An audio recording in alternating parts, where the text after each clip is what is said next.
Salve galera, muito boa noite para todo mundo. Falei que eu ia voltar aqui hoje ainda com mais informações a respeito de tudo que nós tivemos aí referente ao fim de semana, tá legal? Nós temos informações aí sobre mudanças, jogadores aí do Sub-20, do Sub-23 sendo emprestados, né? Temos também novidades sobre a Taça Rio. A gente já tem um dos finalistas da Taça Rio já está definido. A gente vai falar sobre isso aqui. A gente vai relembrar um fato que aconteceu há exatos 10 anos, tá bom? Eu me atentei a isso depois de uma publicação, um fio, né, de um setorista no GE, tá? E também, claro, por que não projetar de maneira, né, assim, por alto, esse Botafogo Portuguesa que eu vou comentar amanhã, tá legal? Enfim, se inscreve aqui no canal, deixa o like, ativa o sininho. Deixa eu ver aqui que eu não vejo há mó tempão, né, a contagem dos inscritos, tá legal?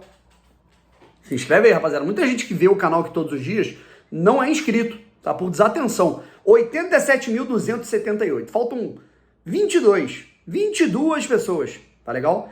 Pra bater uns 87.300. Fechou? Tamo junto?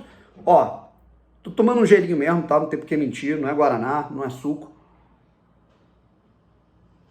Pô, Bruno, mas tomando um gelo domingo à noite, bom, o que acontece? Eu tava fazendo uma publi e na publi eu tinha que abrir a lata. Eu não vou jogar fora, né, queridos? Não existe desperdiçar o suquinho de cevada, né? E, pô, então eu vou tomar um negocinho, né? Tomar um gelo, falando com vocês, tranquilo. E é isso. Beba com moderação. Bom, seguinte, rapaziada. Primeiro de tudo, falando sobre o Audax, tá? O Audax venceu o Nova Iguaçu hoje, 1-0. O primeiro jogo tinha sido 0-0. O Audax bateu a equipe do Nova Iguaçu e está na final da Taça Rio, certo? 1-0. Se eu não me engano, cara, o Nova Iguaçu tinha vantagem do empate. Deixa eu ver aqui a classificação da Taça Guanabara. Deixa eu ver. Classificação Taça Guanabara. Deixa eu ver. A gente tem aqui o Fluminense primeiro e tal. Deixa eu ver. É isso mesmo, né? A gente tinha o Audax em sexto, o Botafogo ficou em quinto, o Audax em sexto, o Nova Iguaçu em sétimo, a Portuguesa em oitavo. Na verdade, o Audax já tinha a vantagem, né, do empate. O gol só fechou o caixão e fez com que a equipe do Audax Angra passasse para a final. Portanto, se o Botafogo vencer, a gente vai ter Botafogo e Audax. A final vai ser Botafogo e Audax ou Portuguesa e Audax, beleza? E aí existe até a possibilidade, cara, dependendo da ocasião, do jogo da final ser lá em Angra, né? Que nem a gente teve Botafogo e Audax lá em Angra ano passado. Foram 2 gols do Erisson, né? Se eu não me engano. Enfim, vamos para Angra de novo, fazer passeio de barco e ver o jogo e se estressar com o Botafogo. Mas vamos lá, pessoal. Falando um pouquinho aqui também sobre o jogo. O Botafogo enfrenta a Portuguesa inclusive provocou o Botafogo nas redes sociais, tá? Falando que há 5 jogos o Botafogo não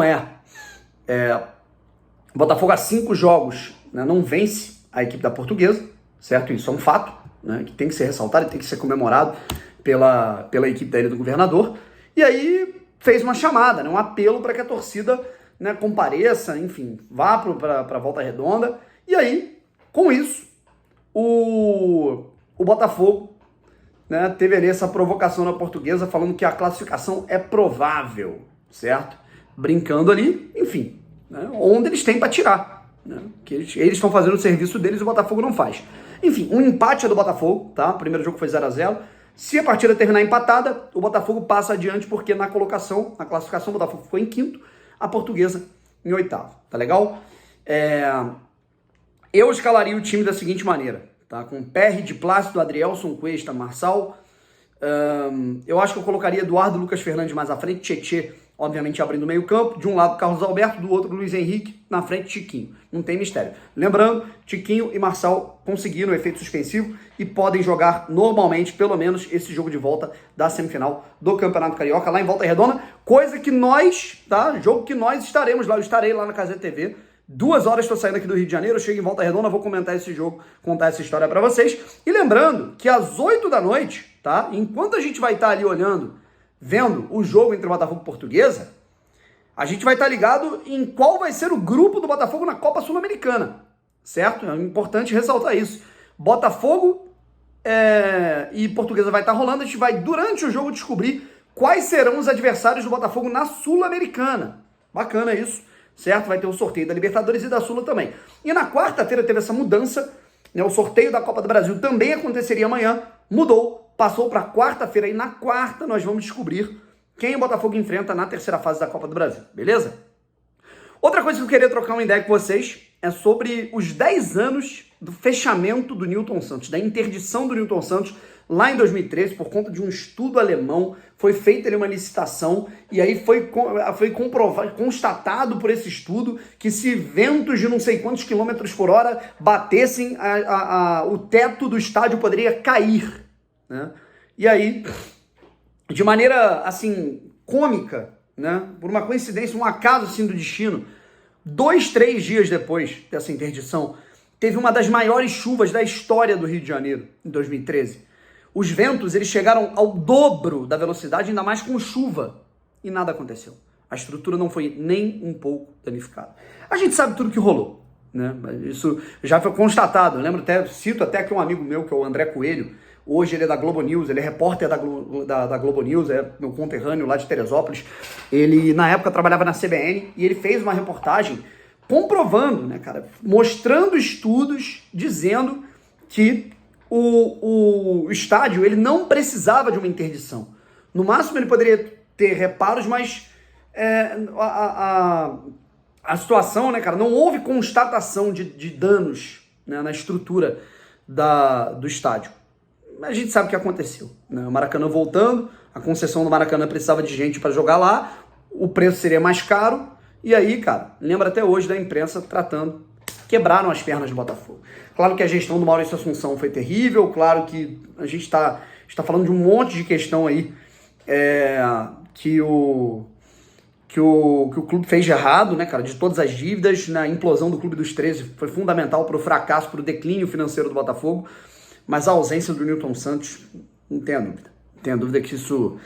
se a gente chegou ao fundo do poço que a gente chegou em um determinado momento, foi graças a esse boicote, né? O Botafogo acabou pagando, né, por toda essa loucura, né, da politicagem do Maracanã. Certo? Enfim, 10 anos depois, estamos aí com o estádio. Espero que cada vez mais ele vire a nossa casa, que o Botafogo viva ainda muitas glórias por lá. E remodele o estádio, né, à sua maneira, já é customizado em preto e branco, tem que aproximar as arquibancadas, tem que tirar a pista, e é isso. Bom, e agora, cara, a gente vai falar aqui um pouquinho a respeito dos jogadores, tá? Foi uma entrevista concedida pelo André Mazzuco ao GE, explicando uma mudança de planos, né, explicando algumas alterações que foram feitas visando o planejamento da temporada. O time sub-20 precisa de jogadores que vão estourar a idade daqui a pouco, precisam de rodagem, são aqueles jogadores que precisam de transição. A transição seria o Botafogo B, que já tem muitos jogadores sub-23. Esses jogadores não podem atuar porque a gente não tem calendário, né? O Brasileirão de aspirantes não tem, o Botafogo não pôde usar no Campeonato Carioca, usou num jogo, inclusive contra o Audax, que está na final da Taça Rio, perdeu por 1-0. E aí, o que a gente está tendo é um time sub-23 que deve jogar alguns jogos, torneios amistosos, jogos treino durante o ano, e a maioria desses jogadores podem atuar por outras equipes. Vamos lá. Alguns jogadores que estão saindo do time B ou do time sub-20 emprestados vão para o Resende, tá legal? O Gabriel Toeb, goleiro, Reidson, Vitor Marinho, Esteban Espinosa, Darius Lewis e João Vitor. Todos esses jogadores estão de saída para o Resende, para jogarem a Série D e também a Copa Rio. Estão voltando para o Resende de empréstimo. Eles que eram emprestados pelo Resende estão voltando. DG, e o DG, o João Felipe e o Brandon. Todos esses jogadores estão retornando. E vão para o Santo André, tá legal? O Vitinho, certo? Vitinho atacante. E mais um goleiro. Que, sei lá, cara, pode ser o Lucas Barreto, pode ser o Leandro Matheus, né? Um desses goleiros pode ir para o Santo André, certo? Essas são as situações. O Botafogo, portanto, aí dando rodagem a alguns atletas e encurtando um pouco essa garotada aí do Sub-23 para os próximos desafios, até pegando e mantendo no time Sub-23 atletas que podem compor treino ou até relação entrar no time titular, no time principal, né? Até para ajudar, foi dessa maneira que o Jefinho surgiu e estourou, beleza? Um abraço, rapaziada. Voltamos amanhã de manhã com o resumo do jogo e após a partida a gente volta para repercutir o grupo que o Botafogo ficou na Copa Sul-Americana e também o resultado do jogo que a gente vai comentar. Agora eu vou tomar meu gelinho tranquilo. Fui!